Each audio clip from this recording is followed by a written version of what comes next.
Vamos comezar, entón. Moitas gracias a todos por vir e moitas gracias á Academia por organizar aquí este acto.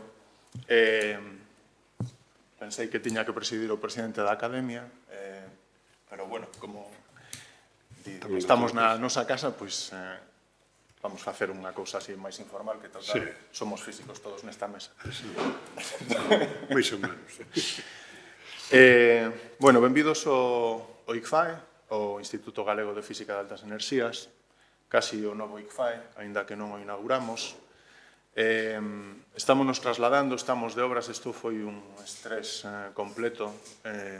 Básicamente, hasta esta mañá non estaba preparada esta sala, pero, bueno, creo que estamos moi contentos de poder acoller este acto da Academia, que xa nos solicitaron a colaboración no mes de xaneiro. No mes de xaneiro igual tiñamos pensado ter as obras un pouquiño máis avanzadas, pero, bueno, parece que todo está bastante no seu sitio. Vou facer unha pequena introducción do ICFAE. Non sei se todo o mundo coñecedes. O Instituto Galego de Física de Altas Enerxías é un instituto que naceu hai 25 anos. Estamos celebrando este ano os 25 anos. Este venres non, o venres que ven vamos facer algún acto xa de 25 aniversario. É un centro que empezou sobre todo para motivar, potenciar a relación con centros internacionais de física de altas enerxías, en particular o CERN. Despois foise ampliando a outros centros. Neste momento, pois, traballamos en moitos centros de todo o mundo. Somos un centro que nestes últimos anos estamos tendo bastante visibilidade, estamos facendo moitas cousas e estamos tendo tamén un éxito en convocatorias, bueno, pois creo que bastante relevante. A nova sede estará inaugurada a finais deste ano, esperemos, e, como vedes, todo ten pinta de que temos bastante potencial para poder seguir crecendo, iso que esperamos. Para o que esperamos contar tamén ca axuda da Academia, que sempre está aí para apoiar. Pois moitas gracias.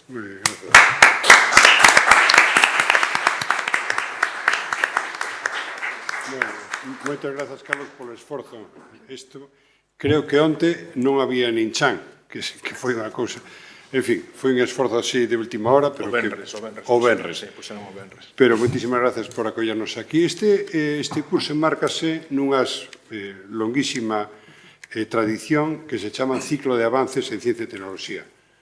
Estamos falando de un ciclo de máis de 35 anos, sempre patrocinado pola Deputación da Coruña, e sempre no que se trata é de avanzar en temas pois novedosos a un nivel bo, pero a nivel divulgativo. É dicir, non exactamente a nivel expertos, pero a un nivel de persoas curiosas polo tema e que lle permitan ir entrando en temas concretos. Este ano, a verdade é que é un curso moi original, porque, de algún xeito, combina capacidades de dúas áreas ben distintas. Unha área de astrofísica e unha área de física de partículas. É dicir, tratando de que nos expliquen como empezou todo e como se explora todo. Por lo tanto, é un curso moi amplio que vai a ter lugar en 4 sedes, como xa fixemos o ano pasado, unha aquí en Santiago, outra en Ferrol e 2 na Coruña, unha delas no Planetario de Casa das Ciencias. Por lo tanto, estades tamén cordialmente invitados a participar en calquera deles. Vos indico que vai haber un autobús tamén libre para os que querades participar ou querades ir ás actividades de Ferrol e Coruña. Eso sí, teníamos que saber que nes sodes para no café. Se non vos importa, pois indicades a Nieves ou a mí mesmo que estades interesados en facelo. Bueno, este é o momento de dar agradecementos. Agradezo en primeiro lugar a Diputación da Coruña. Hoxe o presidente lamentablemente non pode vir. A inauguración, pois, como vos decía, que leva patrocinando esta serie de cursos dende hai moitísimo tempo, pero tamén a ICFAE, que dende o principio amosouse perfectamente aberto a colaborar nesta organización e incluso patrocinalo tamén. Tamén a Universidade da Coruña, o Campus Industrial de Ferrol, e tamén o Centro de Investigación de Tecnoloxías de Información, o CITIC, da Universidade da Coruña. Este é un curso que, como vos digo, pretende incrementar a nosa curiosidade, satisfacer a nosa curiosidade, pero, se cabe, aumentar a nosa curiosidade. Creo que temos tamén aquí algúns estudiantes de física que, o mellor, pois, lles abre para este círculo, lles abre para eles unha visión nova do que son as opcións da astrofísica e tamén dos orixes do universo, verdad? Que é unha cousa que nos apasiona a todos.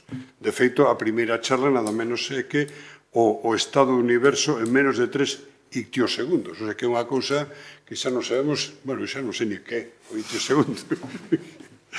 Pois nada máis, quero tamén agradecer, por suposto, as dúas organizadoras do curso, a Miña Manteiga, que é académica, e a Ana Ulla Miguel, catedrática da Universidade de Vigo, Miña da Universidade da Coruña, polo esforzo en ter este programa tan suxestivo. E, por suposto, quero agradecer aos nosos convidados que veñen de moitas partes, moi expertos todos eles no seu tema, que, bueno, sempre supón nestes momentos de comunicacións virtuais un valor engadido ter a oportunidade de visitalos e teros en persoa. Así que moitas grazas ás organizadoras e aos participantes, que creo que este curso, pois espero que sexa memorable para todos os asistentes. Moitas grazas.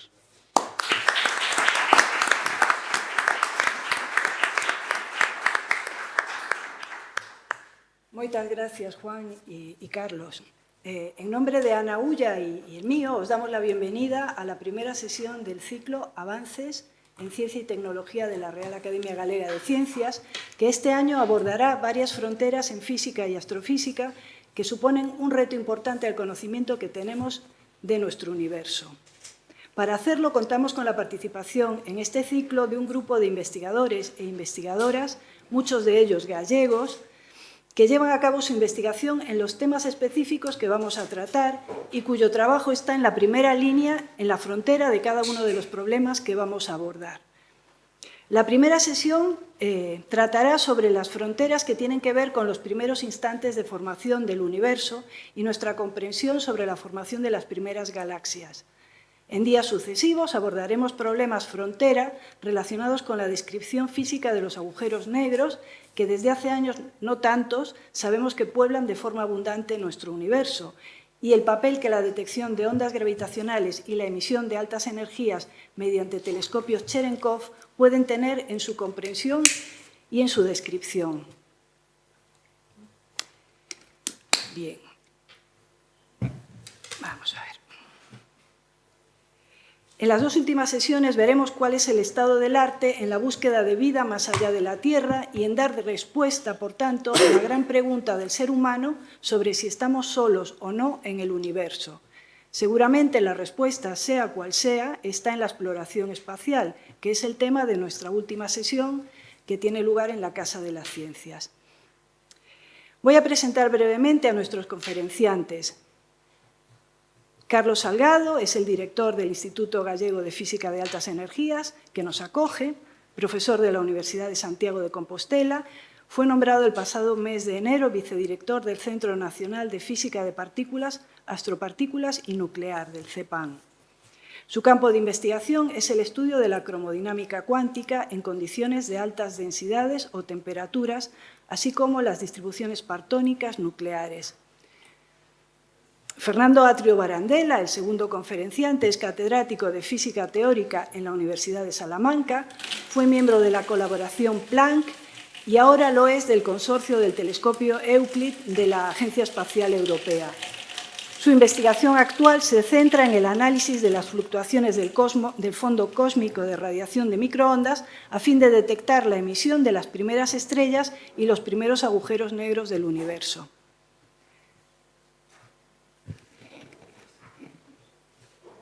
No sé si se me oye. ¿Se me oye? Sí, correctamente, bien. El tercer conferenciante y último del día de hoy es Fernando Buitrago, investigador distinguido senior en la Universidad de Salamanca, Actualmente lidera el grupo de trabajo sobre estructuras de bajo brillo superficial observadas por el telescopio espacial Euclid. Su investigación se focaliza tanto en el estudio de las galaxias más masivas del universo como en el de las estructuras de bajo brillo en los halos que delimitan e interconectan unas galaxias con otras. Los tres van a ofrecer una visión progresiva de cómo podemos tener una visión, cuál es nuestra comprensión del universo desde las primeras etapas hasta, digamos, un estado próximo al actual, en el que tenemos un universo poblado de galaxias en diferentes épocas cosmológicas.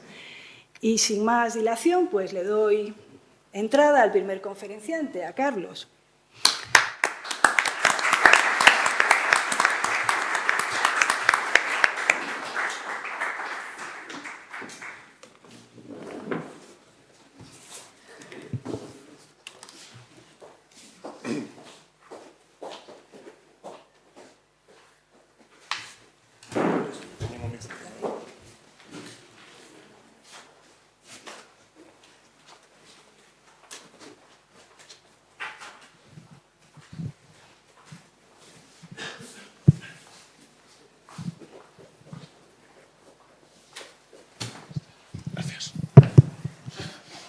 Bueno, pois moitas gracias. Quito a chaqueta e me disfrazo de científico agora. Quero empezar a charla agradecendo ás organizadoras que me invitasen a facer esta charla aquí, non? E abrir o ciclo de conexións entre física de partículas e, bueno, desde o orixe do universo a exploración espacial na primeira sesión. Isto estaba funcionando antes, lo prometo.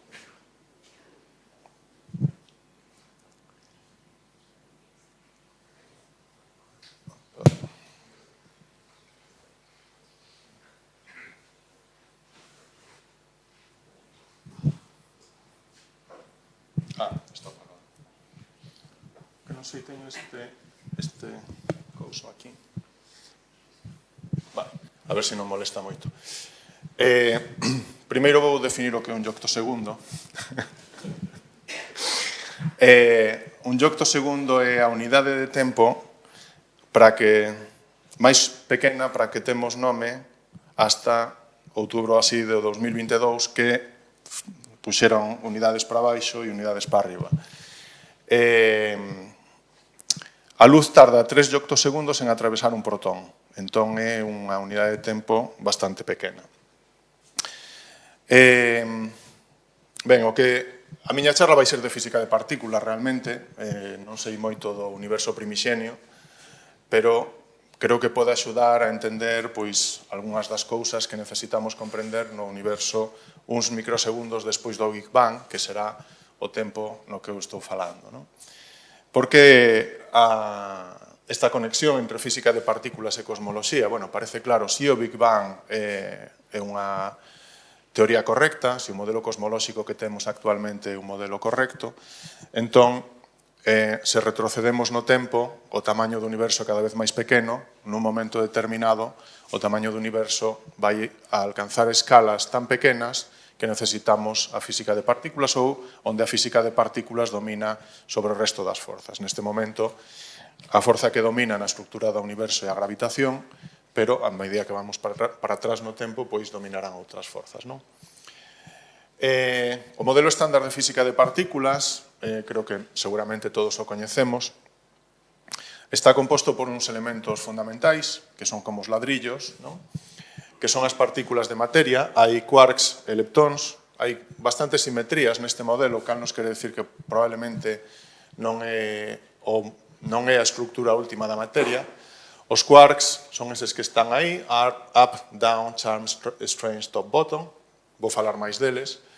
E os leptóns son electrón, muón e tau, que son todos basicamente como electróns, pero o muón con maior masa e o tau aínda con maior masa. E os neutrinos, que son pois partículas prácticamente sen masa. Despois, as partículas portadoras de forza son os fotóns para a electrodinámica, os gluóns para interacción forte e as partículas WZ para electrofeble. E por último, hai unha última interacción que é o bosón de Higgs. É un bosón, por tanto, pertence ao mundo das interaccións, que son estes son fermións, e que foi descoberto no ano 2012, como sabedes, e que se di que dá masa ás partículas. Vou explicar un pouquiño se isto non é realmente todo correcto, pero toda a materia que nos coñecemos, os átomos, todo o que temos por aquí, pois está formada só por esas tres partículas. Non? Entón, para centrarnos un pouco no que vou falar, perdón, apareceume ese icono aí e non son capaz de quitalo, pero se este o principio do universo, non? O momento onde a gravedade cuántica pois é importante, non podemos decir nada neste momento. Despois pois temos as fases de inflación, etc. Eu estarei falando basicamente deste momento de aquí. É un momento en que o que se chama a transición electrofeble xa tivo lugar, é dicir, as 4 forzas fundamentais que nos coñecemos xa están pois como agora. O que pasa é que o tamaño do universo era moito máis pequeno. Bueno, entón non existen galaxias, non existen mesas, nin sillas, nin nada do que temos aquí. O tamaño é tan pequeno que o único que existen son quarks e gluons, e será o que explique no resto da charla. Isto é un diagrama de fases, como da auga, sabe, de sólido, líquido, gas, pero o diagrama de fases da interacción forte. O diagrama de fases da interacción forte, aquí temos a temperatura, a medida que aumentamos a temperatura aumenta nesta dirección, e este é o número bariónico neto, que se restamos o número de protóns e o número de antiprotóns, é dicir, a materia menos antimateria, se queredes. Bueno, temos distintas fases, están localizadas distintas fases. A materia normal está por aquí, a materia nuclear está por aquí, vale? A temperatura basicamente cero. Estas son temperaturas altísimas. A temperatura do interior do Sol pois está aquí, basicamente, vale? Non se ve. Esta temperatura pois é basicamente da orden de varios centos de miles de veces a do interior do Sol. As estrelas de neutróns tamén estarían en baixa temperatura, pero unha densidade moi grande, e nos estamos, do que vou falar agora é basicamente desta rexión de aquí. Entón, a charla vai basicamente da interacción forte, que é a interacción que dá a forza nuclear e tamén a estructura dos protóns e neutróns que coñecemos.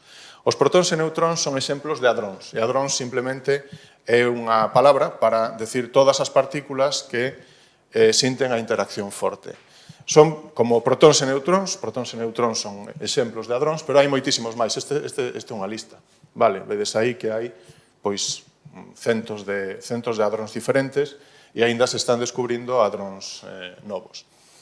Isto levou a creo que Fermi, pero hai distintas versións. Que hai algún botánico na sala? Ou botánica? Non, non? Vale. Entón, Fermi dixo algo así como se puidese... Empezaban nos anos 40, 50, empezaban a aparecer destas partículas, pois cada semana había unha ou dúas. Entón, os físicos teóricos explotalles a cabeza con tanta cousa. Entón, se puidese recordar o nome de todas estas partículas, tería sido un botánico e non un físico, non? Cando aparecen tantas partículas e cando aparece tal diversidade, iso non pode ser fundamental, é imposible, os seres humanos non funcionamos así, entón, por forza, a natureza non pode funcionar así, non? Un pouco, tal vez, unha superioridade moral que creemos que temos, pero na nosa experiencia sí que funciona así, non? O que sí que se descubriu foi que facendo un traballo non tan complicado como o de Mendeleev ca tabla periódica, pero facendo un traballo similar de clasificación de hadróns, encontráronse unha serie de repeticións, de simetrías. Había unha simetría, e as simetrías normalmente sempre levan aparelladas unha estructura interna. Vale? O exemplo da tabla periódica é moi fácil. Encontramos unha ordenación, a tabla periódica, e vemos que os átomos non son indivisibles, sino que hai protóns, neutróns dentro dun núcleo, etc. Vale? Unha simetría, moitas veces, ou normalmente, lévanos a unha estructura interna. Entón, isto decíanos que o que Estes hadróns realmente non son partículas fundamentais, senón que están formadas por outras partículas máis pequenas chamadas quarks. Non hai dinámica aquí, é só a estructura, vale? Hai un xogo que podedes descargar se queredes, é como unha especie de Candy Crush, pero con hadróns é super divertido. Entón, por exemplo, pois aquí temos un lambda, aquí temos un cascade, protón, a ver se localizo un, amigos teóricos, axudádeme. Este é un neutrón, vale, igual non hai protóns. Teñen cores diferentes, entón vou explicar nun momentito por que as tres cores teñen que ser diferentes, vale? Ben, entón son os quarks que coñecemos, que son como os ladrillos da materia. En particular forman os protóns e os neutróns. Os protóns e os neutróns están formados por quarks. Estes son os que se coñecen, up, down, charm, strange, top, bottom, xa os dixen, e teñen masas moi diferentes. O up e o down teñen masas, todas estas masas están en gigaelectronvoltios partido por C ao cuadrado, que é unha unidade que igual dis, pero por que non utilizas kilos, tío? Pois, en particular, porque os físicos, sobre todo os teóricos, como nos rebenta a cabeza, cando temos que xestionar moitos datos e moita información dispersa, facendo así, só temos que utilizar unha unidade para todas as cousas que temos. A masa, a enerxía, o tempo, o espacio, todo medimos nesas mesmas unidades ou potencias. Entón, para un físico teórico é máis fácil. Vale.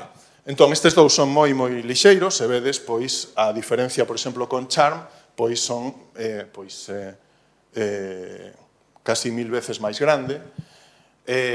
O top son 175, que é 100 veces máis grande que o charm. Hai unha diferencia moi grande, non sabemos de que vai. Non sabemos por qué. Estas diferencias de masa sí que é do Higgs, vale? Isto non lle podemos botar a culpa á teoría a interacción forte, isto a culpa ten a parte da teoría de Higgs. Pois é así, non sabemos por qué. A masa do protón e do neutrón, que como dixen son quarks up e down, sin embargo, é un gigaelectronvoltio, é dicir, se sumamos a masa do up e do down, vemos que máis do 95% da masa do protón non é a masa dos quarks, non é debida ao Higgs. Dixen que o Higgs tiña a culpa disto, vale? Pois a masa do protón, o 95%, o Higgs non pinta nada. Bueno, é unha masa xerada pola interacción. En particular, polos gluons. Entón, temos os quarks, que son como os ladrillos, e os gluons, que serían como cemento, é dicir, a interacción. Entón, que é este cemento? Como describimos teóricamente? Eu dixen que os quarks aparecían como unha estructura para entender os hadróns, pero isto é unha estructura estática. Aí non hai ningunha dinámica, digo, pois está composto por tres quarks. Pois tres quarks quietos, que os mantén unidos, non? Entón, para a dinámica, temos que describir unha teoría, e esta forza ben descrita por unha teoría cuántica de campos, que son as teorías que describen todas as interaccións fundamentais no modelo estándar, que se chama cromodinámica cuántica, ou en inglés Quantum Chromodynamics, e por iso QCD. Entón, vou explicar un poquinho o que é a QCD. Entón, se facedes o símil coa electrodinámica, pois na electricidade, a carga eléctrica pois é a carga positiva, a carga negativa, un electrón ten carga negativa, un positrón ten carga positiva. En QCD, na gravedade, a carga é a masa. Carga é o que determina como de forte é a interacción entre dúas partículas. En QCD, a carga é unha carga diferente que se chama carga de Corr, que ten unha particularidade, que teño tres estados de carga, en vez de ter un só como en a carga eléctrica, pode ser positivo ou negativo, pois aquí tería tres e tres negativos, as súas antipartículas. Entón, o que nos din a teoría é que os hadróns, que xa definín antes, son agregados, por exemplo, de tres quarks, pero hai unha información máis, e é que a carga de Core destes 3 quarks ten que ser tal que, se sumo as 3 cargas, teño que obter branco, vale? Entón, as 3 cores aquí complementarias para formar un protón, por exemplo. Vale? Entón, a carga... A introducción da Core, de feito, apareceu no modelo de quarks para explicar algunhas partículas que non podían existir sen unha mecánica cuántica. Entón, alguén introduciu unha propiedade adicional que non se sabía que tivese moita relevancia e despois descubriuse que era a carga. Vale? Como se descubre esa carga eléctrica, pois isto sería a carga que é o que fai que os quarks sintan a interacción forte. Podo tamén facer un branco de outra maneira. Podo aniquilar este vermello cun antivermello, vale? Porque aquí pois sería como unha antipartícula. Entón, podo formar hadróns cun quark e un antiquark. E estos chamanse mesóns, igual que os outros se chamaban baryóns. Vale, agora, como presidente da Academia dixo que aquí había que poñer algunha fórmula, pois esta é a transparencia con fórmulas que son sinxelas, pero despois xa veñen máis outra explicación sen fórmulas. Non? Entón, a carga da QCD chamase Core. O feito de ter 3 cargas fai que eu se teño, por exemplo, se teño 2 electróns, a carga total é 2 negativo, non? Pero se teño 2 quarks, a carga non ten por que ser 2 vermello, porque os 2 terían que ser vermello. Se teño vermello máis verde, pois dame... Son moi malo con isto das cores, eu que sei... Que dixen verde? Pois dame azul, non sei, ou calquera outra cousa, non? Unha combinación de cor diferente. Entón, estas cargas é como se fose unha especie de vector. En vez de ser un número, é un vector, vale? Que tería que sumar vectorialmente, seguindo algunhas reglas, claro. Bueno, pois se teño que traballar con vectores, normalmente teño matrices. Por exemplo, isto é unha interacción. Un quark que interacciona cun gluón e dá outro quark dunha cor diferente. Por exemplo, empezo cun quark en vermello e termino cun quark en verde. Para iso necesito unha matriz para convertir un en outro. Vale, entón o que vemos aquí é que este gluón de aquí pois é un vermello e un verde ou un antiverde. Con 3 cores, podería combinar as 3 cores de 9 maneiras diferentes, non? Podería formar 9 gluóns diferentes. Vale? Bueno, un deles é trivial, bueno, podo explicar no café, non é especialmente complicado, porque unha das combinacións sería branco. Vale, o branco non o queremos porque non ten carga. E as outras 8 son cargas, é dicir, os gluóns teñen tamén carga de Core. Non teñen só 3 cargas, senón que teñen 8 posibles estados de carga diferente. Se teñen carga, poden interaccionar entre sí. Isto é o contrario que en electrodinámica. En electrodinámica, as partículas interaccionan intercambiándose fotóns, pero un fotón non ten carga eléctrica, entón non pode interaccionar consigo mesmo. Non? Vale, isto cambia todo. Este xa é para asustar un pouco máis. Este sería a teoría da QCD, o lagranxiano que se chama, e estas serían as matrices, esas de Core, que me cambian as cores entre os quarks. Vale? Aquí creo que se pode entender moito mellor. Estes son uns vídeos que fixemos en colaboración con Quantum Fracture. Isto é un pouco irritante, iso sinto, pero...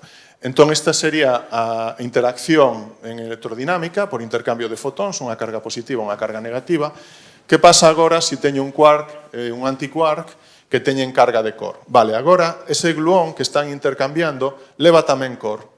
Ves? E cando interaccionan, cambia o estado de Core do quark. Isto non pode pasar cos fotóns, cos electróns. É como se, interaccionando un electrón con un fotón, pasase de carga positiva a carga negativa. Vale.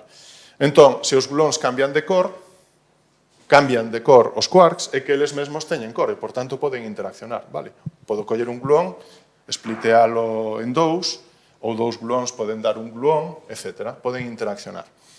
Isto é moi diferente de como funciona a electrodinámica, que se escribides o lagranxiano da electrodinámica, é basicamente o mesmo se quitamos os as aí, vale? Así, escrito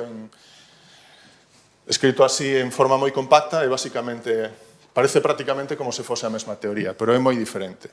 E en particular, esta esta propiedade de que os gluóns poden interaccionar entre sí fai que esta teoría, a cromodinámica cuántica, teña dúas propiedades moi interesantes e que son contrarias ás da electrodinámica outra vez. Unha é a da liberdade asintótica, que di que cando vou a distancias máis pequenas, cando eu collo os quarks e os poño cada vez máis xuntos, a interacción diminúe. Vale? Isto chamase constante de acoplo, que é como, recordades cando na escola dábamos que a forza de gravitación era F igual a G, M non sei que, vale, pois é o G, vale, que o G, pero da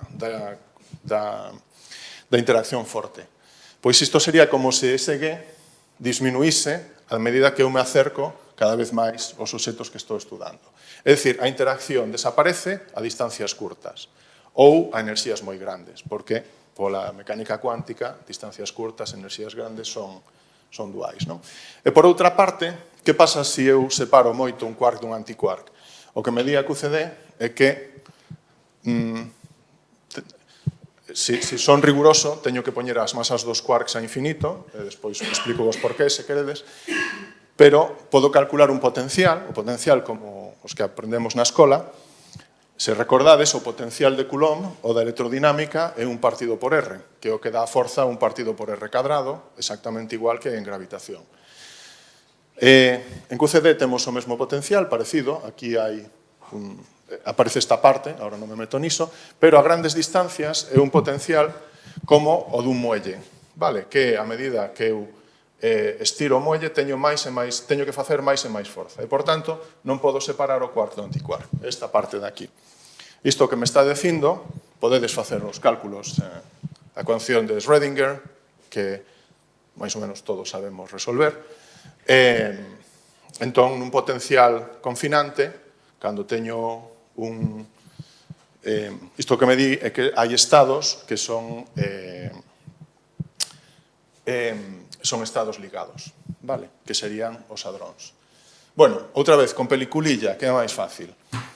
Se eu collo un quark e un antiquark e os separo, ese sería o campo que forman a medida que me acerco, a forza sería cada vez máis feble, a medida que separo o quark e o antiquark, a forza é cada vez máis grande, de tal maneira que chega un momento en que para separalos tería que facer unha forza infinita.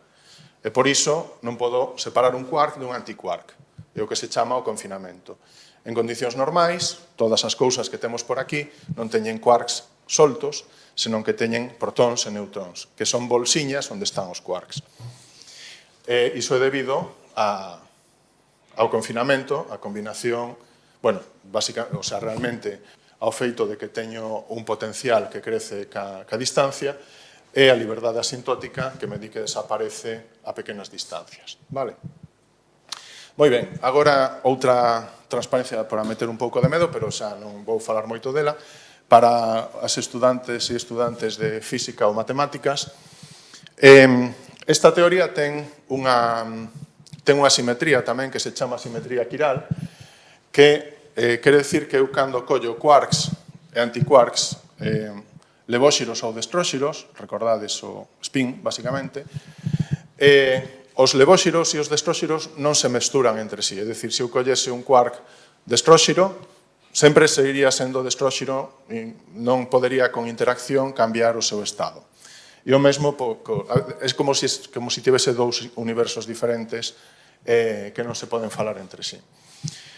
Sin embargo, esta simetría non se observa. Vale, por exemplo, nos hadróns, esa simetría non se observa.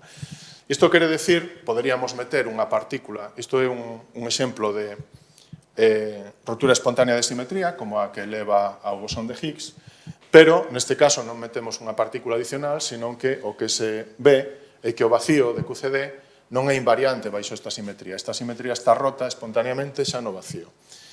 Entón, polo teorema de Goldstone, isto xa non vou dicir nada máis. Isto quere decir que unha rotura espontánea de simetría leva aparellada unhas partículas que son bosóns sen masa. No caso da forza electrofeble é o Higgs, é unha partícula nova, en este caso son os pións. Se recordades, nunha das primeiras transparencias dixen que a masa do protón era moito máis grande que a masa dos quarks. Bueno, pois a masa dos pións é moitísimo máis pequena que a masa dos quarks, que a masa dos protóns. É máis parecida á masa dos quarks. Entón son como se fosen o bosón de Higgs da interacción forte. Vale, entón, temos unhas propiedades do vacío de QCD que son o confinamento, non podo encontrar quarks libres, e a rotura de simetría quiral. Entón, se teño unhas simetrías pois, que están rotas, neste caso, é natural preguntarse se hai algún réximen onde estas simetrías se restauran. Que nos di a liberdade asintótica? Que a interacción entre os quarks e os antiquarks e os gluons se fai máis pequena a medida que eu achego máis as partículas ou que vou a máis altas enerxías. Entón, bueno, que pasa entón se vou a temperaturas moi grandes ou a densidades moi grandes?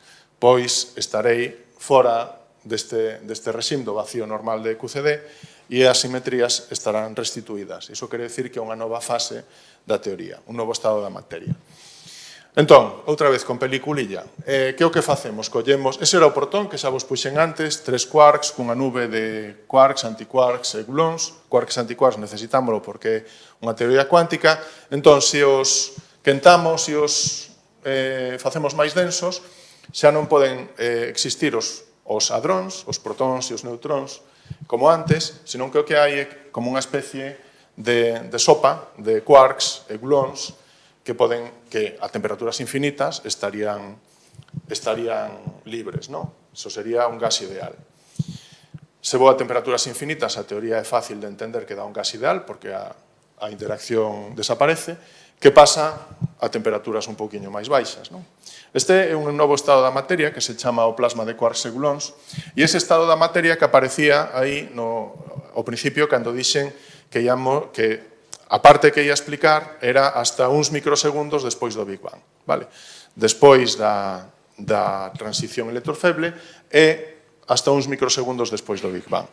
Aí aparece todo o universo, todos nós, todo este chan que nos levou tanto traballo, todo estaba, non era madeira, nin esta resina que non sei nin como se chama, nin aire, nin persoas. Todo era un estado universal da materia que se chama plasma de quarks e gluons. Non había outro estado, non había auga líquida, ferro, non había elementos. Toda a materia era este estado universal da materia, plasma de quarks e gluons. Entón, volvo a poñer o diagrama de fases, agora igual se entende un pouquiño mellor. A medida que suba a temperatura... Estes son os hadróns, non sei se se ven ben, son como bolsiñas con quarks no interior. A temperaturas, estas serían as condicións normais, o único que podemos ter son estes quarks e gluons aí confinados. A medida que aumentamos a temperatura, se lembrades como cando a imaxe anterior, pois os quarks e os gluons se liberan e o que temos é un estado onde están máis ou menos libres, que é este plasma de quarks e gluons, por aquí. O universo primixenio pois estaría no terceiro piso, máis ou menos, vale, a temperaturas moi altas, e como vos decía, a transición aparece máis ou menos a 150 megaelectronvoltios, que é a mesma, xa dixen que só temos unha unidade, vale, temperatura tamén a podemos medir en electronvoltios.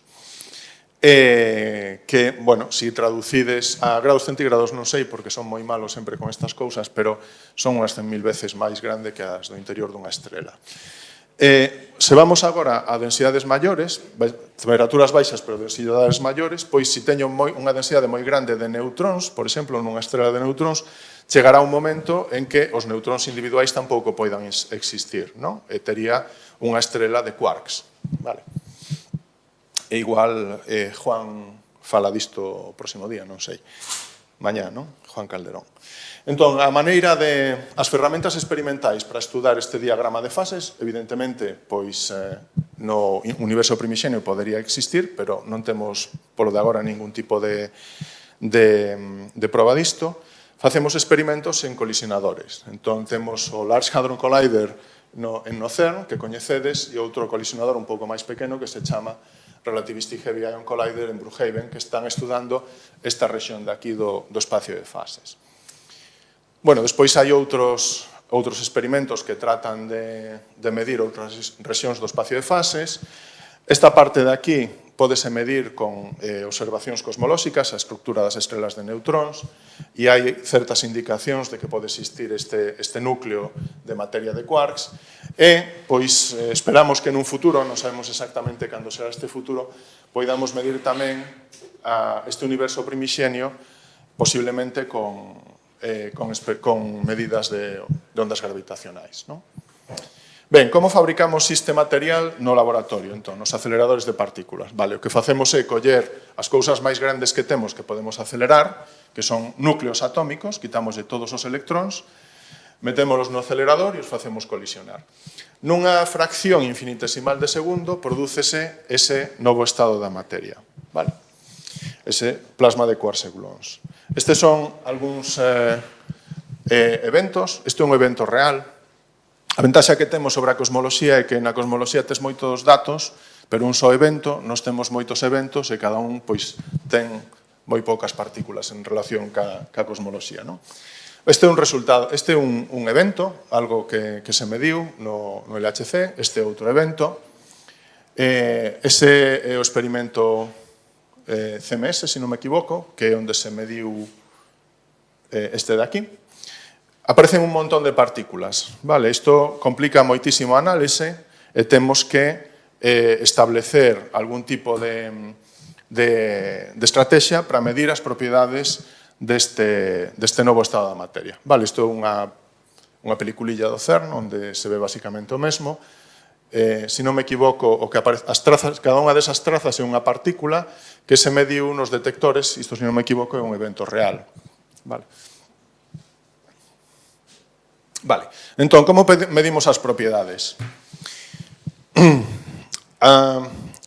Este medio, a colisión ten lugar a un tempo cero e o medio prodúcese basicamente nestes menos de 3 yoctosegundos, vale? En menos do tempo que tarda a luz en atravesar un protón.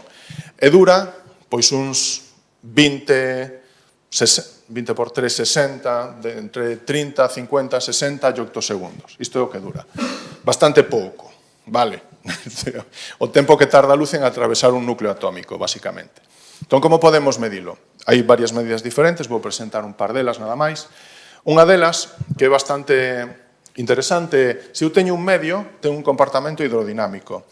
Se estudastes un pouco de hidrodinámica na escola, pois a hidrodinámica é unha teoría bastante xeral, porque simplemente é a conservación, leis de conservación da enerxía, do momento, etc. Entón, é bastante xeral e se teño un medio con equilibrio térmico local, pois debería de funcionar. En particular, na hidrodinámica aparece a ecuación de Euler, que tamén é moi fácil de entender, porque isto sería unha forza. Isto é a masa e a aceleración, vale? A generalización da segunda lei de Newton. Entón, isto me está dicindo que se eu teño unha forza, esta forza produce unha aceleración, a masa dame igual, non? Isto é unha densidade de masa. Entón, vou acelerar máis as partículas cando o gradiente de presión sexa máis grande, vale? Se eu teño un gradiente de presión máis grande, o fluido vai se acelerar máis nesa dirección. Isto é bastante intuitivo, non? Se teño unha diferencia de presión máis grande, pois acelerase máis. Entón, imaginemos que teño agora aquí un medio dentro dun globo. Se pincho o globo, pois aparecerá un gradiente de presión que vai facer que as partículas, o medio, se movan nunha determinada dirección. Esta é a versión da hidrodinámica relativista, vale, non ten moita máis información para o que necesito que a anterior. O que sí que necesitamos para describir os datos experimentais, o que vamos facer, o que vou presentar é como unha descripción dos datos experimentais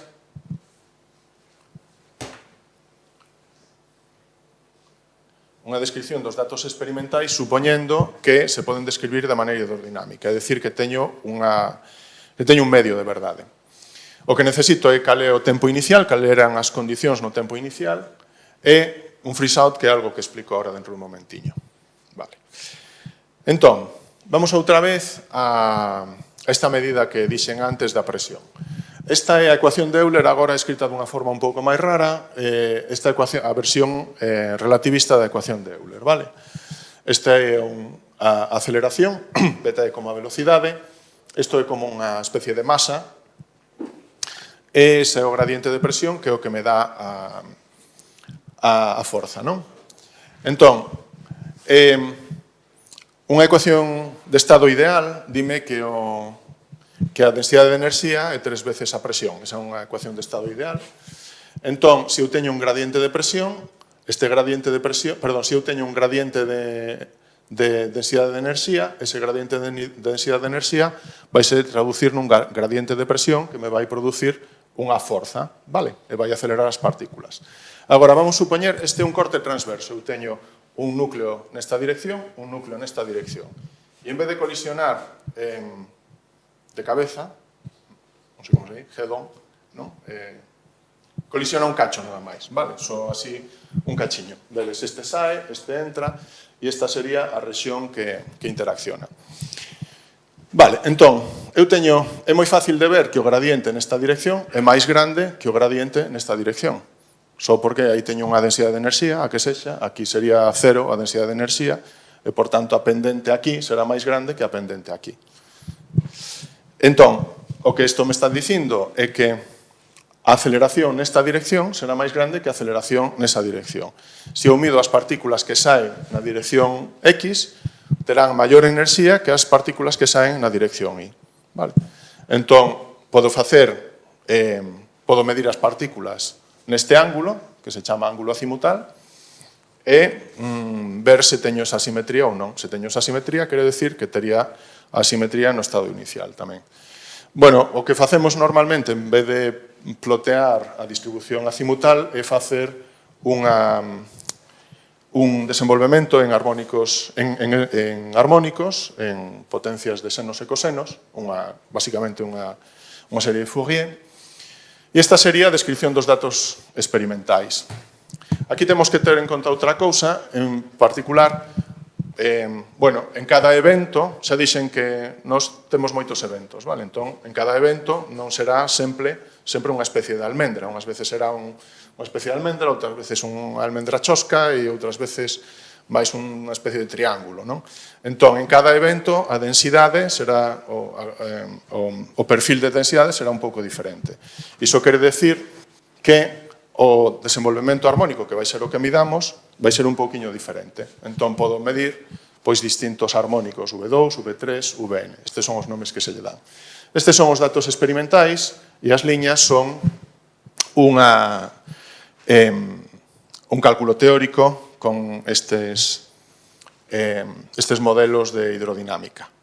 Vale, por que interesa? Por que o poño aquí? Non para poñer triangulitos, sino porque estes resultados son sensibles a densidade, a viscosidade do medio. Fiteando estes resultados, mido a viscosidade do medio. Esta é unha das medidas máis importantes que se teñen feito neste tipo de experimentos. A viscosidade sobre entropía resulta ser moi pequena. De feito, se se comparan con calquera outro fluido que se coñeza, é a viscosidade máis pequena que se coñeza. É un fluido perfecto. Vale? É dicir, unha propiedade do medio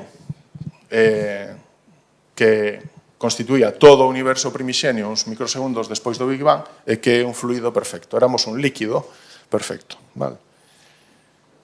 Moi ben, vamos aos octosegundos agora. Non sei canto, vou un pouco retrasado, pero se non, pois corto. Que pasa co tempo? Bueno, temos unha colisión e, por tanto, temos unha evolución temporal. Antes da colisión, pois temos a estructura dos núcleos aquí. A tempo cero temos un sistema que aínda non é un medio porque non ten equilibrio termodinámico, moi anisotrópico. Este medio moi anisotrópico e fora do equilibrio, vale? Porque non podemos ter, eu creo que nada máis fora do equilibrio que unha colisión entre dúas partículas, eso non é un equilibrio. Pois tarda moi pouco tempo en equilibrarse, eses 3 octosegundos dos que falaba, E despois hai unha evolución desde este momento en que está equilibrado hasta que xa se enfría suficiente e dá as partículas que se miden nos detectores. Isto é outra forma de velo, este sería o tempo, e isto é o espacio transverso. Isto como sería un corte, cada un sería un corte. Aquí temos ese plasma de quarks e gluons, nun momento determinado aparecen os hadróns. Aquí teño quarks e gluons, cando se enfrían, pois teño os hadróns. Ben, pois esta é unha das medidas principais, quero dicir, é un modelo, se queredes, un modelo canónico de como se entenden estas colisións para extraer as propiedades do plasma de quarks e gluons. Vou explicar outro observable, que é no que eu traballo máis, que se chama jet quenching. Entón, normalmente se pensades o que facemos os humanos para ver algo que non podemos ver, para medir algo que non, tiramos de cousas, non? Son os experimentos de colisións basicamente iso. Que fixo Rutherford? Pois voulle tirar partículas alfa ao ouro. Pois isto sería como un experimento de Rutherford, pero co quark gluon plasma. Claro, dixen que este material dura pouquísimo tempo, non podo lanzarlle partículas alfa nin nada porque non estaría xa. Entón, o que facemos é utilizar unhas probas que se autoxeneran. Nalgúns dos eventos aparecen o que se chaman jets. E jets son quarks, por exemplo, isto é un quark e un antiquark, que van en direccións opostas. Pola QCD aparecen a enerxías moi grandes, aparecen estes quarks e antiquarks. Aquí acaban de aparecer os 3 octosegundos. Vedes que xa houve un montón de acción antes deses 3 octosegundos. O jet se produce prácticamente instantáneamente en comparación co medio e evoluciona dentro do medio. Entón, se medimos, se agora, isto é unha simulación no vacío, se agora poñemos aquí dentro un medio e facemos que o jet evolucione dentro do medio, podo medir as súas propiedades. Basicamente como o experimento de Rutherford, non? Pero agora, en vez de preparar eu o proxectil, pois o proxectil aparece nalgúnas das colisións que eu estou medindo. Esta sería un pouco a idea, non? Produzo eses jets aí dentro do medio que me axudan a medir as propiedades. As ventaxas son que se producen en tempos infinitesimais, moi pequenos. O mecanismo de produción enténdese ben no vacío e, ademais, son obxectos extensos que evolucionan no tempo, co cal podo medir varias das propiedades, varias das escalas do medio. Ben, o resultado experimental é máis ou menos ese, que o medio é tan denso que prácticamente nada o pode atravesar. E este é un exemplo. Este sería como eses dous jets. Aquí hai un jet de 70 gigaelectronvoltios e outro de 205, é dicir, normalmente deberían estar balanceados, isto que quere decir é que un deles perdeu un montón de enerxía. Outra maneira de velo é que se eu calculo a supresión desas partículas, calculo as partículas que vexo menos as que me esperaría se non houvese ningún efecto, o que vexo é que para partículas que non sinten a interacción forte, por exemplo, os fotóns non interaccionan cos quarks e os gluons moito, moi pouco, entón non hai supresión. O que mido en estas colisións son basicamente o que me esperaría de non ter ningún efecto. Sin embargo, as partículas que teñen carga de Corr, é dicir, os hadróns, teñen unha supresión moi grande. Isto era o último xa. Estas son as conclusións. A QCD, a cromodinámica cuántica, é unha teoría, Wilczek definiuna como a teoría física máis perfecta que coñecemos. Supoño que se che dá un premio Nobel tamén debes estar agradecido á teoría. Pero referíase a que é unha teoría perfecta no sentido en que a teoría basicamente sae das simetrías, sen ningún elemento adicional, ou prácticamente ningún elemento adicional. Ten un contido dinámico moi rico. En particular, aparece o confinamento e a rotura de simetría quiral no vacío como propiedades fundamentais, dá novas formas de materia a altas densidades e temperaturas, e eu expliquei unha delas, que é un material universal. Se quentades calquera cousa, uns centos de miles de veces máis que a temperatura do interior do Sol, tedes ese material, calquera cousa. O plasma de quark, bueno, isto acabo de dicilo, as ferramentas experimentais para medilo, neste momento son as colisións de ións pesados a altas enerxías.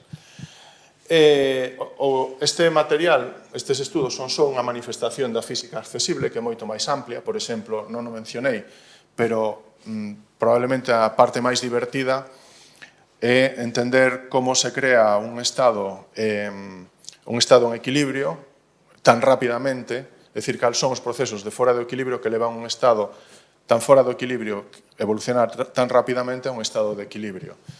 E, ademais, un estado inicial que ten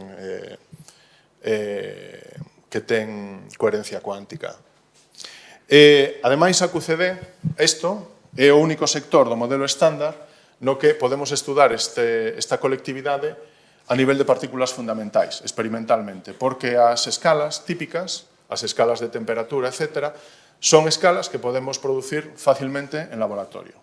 Entón, pois, isto todo, nada máis. Moitas gracias.